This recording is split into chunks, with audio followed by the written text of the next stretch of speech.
결론적으로 말씀을 드리면요, 실거주용 청약 맞습니다. 다만 입지와 인프라가 좋다 입니다. 8억대라는 분양가요? 입니다.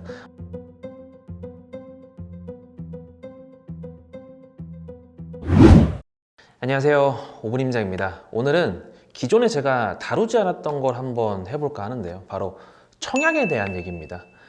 청약과 분양 시스템에 대해서 자세하게 말하려는 게 아니라요, 최근에 논란이 있었던 아파트에 대해서 제가 영상으로 말을 해보려고 하거든요. 이게 바로 송도자이 풍경채 그라노블입니다. 오해하시면 안 되는 게 이거 광고 아닙니다. 그리고 영상을 끝까지 보시면 이게 광고가 아니라는 걸 아실 거예요. 광고라면 제가 이렇게 말을 못 하거든요. 자, 송도의 마지막 퍼즐이라고 불리는 이 11공구에서 첫 번째로 분양하는 아파트라 다들 관심이 많은데요. 문제는 입지하고 분양가입니다. 이 부분에 대해서 다른 사람들이 말하지 못했던 걸 얘기해 보려고 합니다. 그러니까 자이풍경채 청약 고민하시는 분들, 이번 영상은 꼭 끝까지 보셔야 합니다. 그리고 어차피 영상도 짧아요.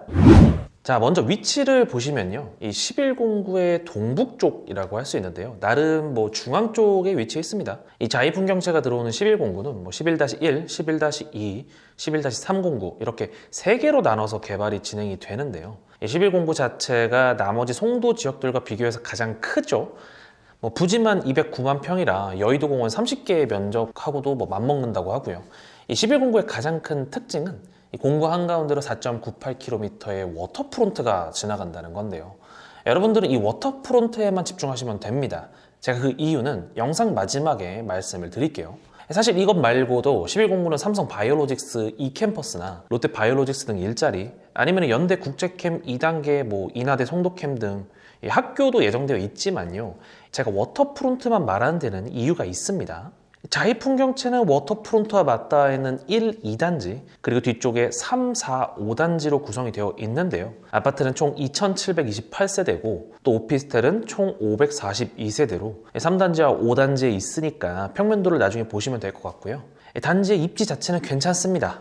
뒤쪽에 3, 4, 5단지가 주상복합으로 더 높기 때문에 고층들은 워터프론트 뷰도 충분히 나오고요. 그리고 유치원, 초등학교, 중학교 부지를 끼고 있으니까 기본적으로는 아이를 기르기도 괜찮죠. 평면도나 타입은 홈페이지에서 직접 확인을 해 보시고요. 왜 불친절하게 영상에서 말을 안 해주냐고요? 누구나 찾아볼 수 있는 정보는 정보가 아니죠. 저는 여러분들에게 돈 되는 얘기만 해드리려고 시간을 아끼고 있는 겁니다. 분양 일정은 이렇습니다. 아파트는 3월 11일 특별공급, 12일에 1순위, 13일에 2순위 진행을 하고요. 20일에는 1, 2단지 당첨자 발표, 21일에는 3, 4, 5단지 당첨자 발표를 합니다. 자이풍경채는 1, 2단지에 한 번, 3, 4, 5단지에 한 번, 총 2번의 청약이 가능한데요. 아무래도 청약 참가율을 높이기 위한 전략이 아닐까 싶습니다. 오피스텔 역시 3단지 한 건, 5단지 한 건으로 1인당 총 2건의 청약이 가능한데요. 14일에 청약 신청을 하고 19일에 당첨자 발표, 20일과 21일에 계약을 합니다.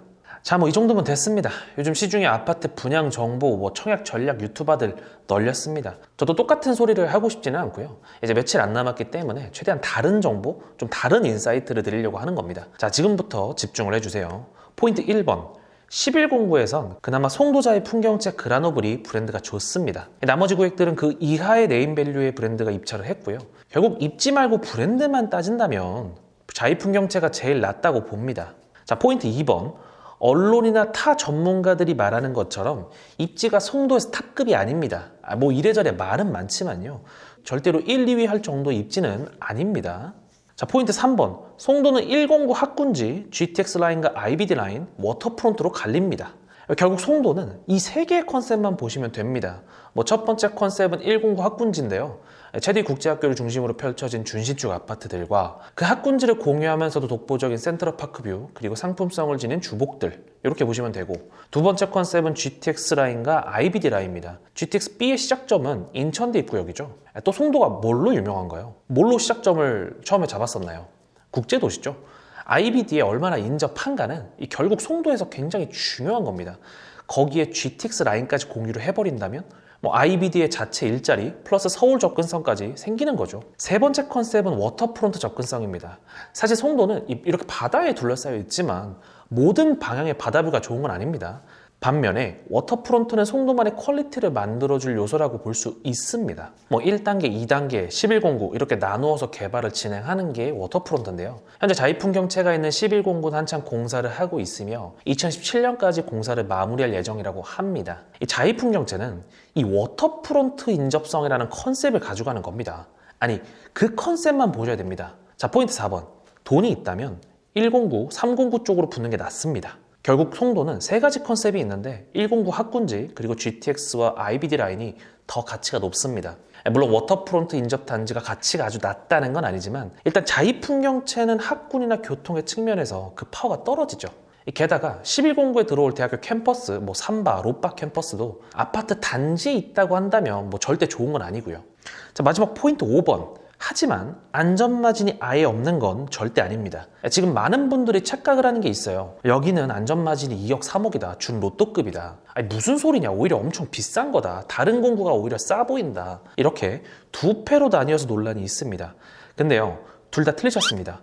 자이풍경채는요, 위쪽 809의 워터프론트 뷰 단지들과 비교하는 게 편할 겁니다. 제가 앞에서 말했듯이 자이풍경채는 워터프론트 인접성이라는 컨셉을 가장 크게 보시는 게 맞습니다.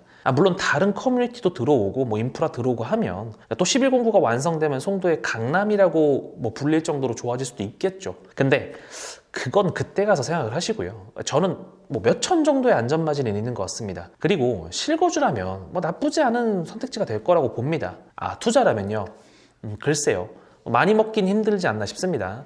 오피스텔도 아예 나쁘진 않다고 보는데요. 특히 5단지 쪽이 괜찮다고 봅니다. 3단지는 뒤쪽에 가려져서 뷰가 안 나올 텐데 5단지 앞쪽 호실들은 분명히 이 워터프론트 뷰를 가져갈 테니까요. 심지어 학교나 인프라 시설들하고도 굉장히 가까워요, 이 5단지가.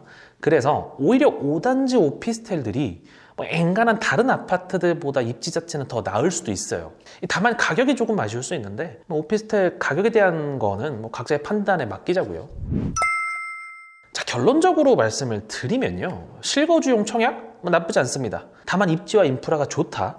그건 또 아닙니다. 8억대라는 분양가요? 뭐 그냥 저는 괜찮은 수준입니다.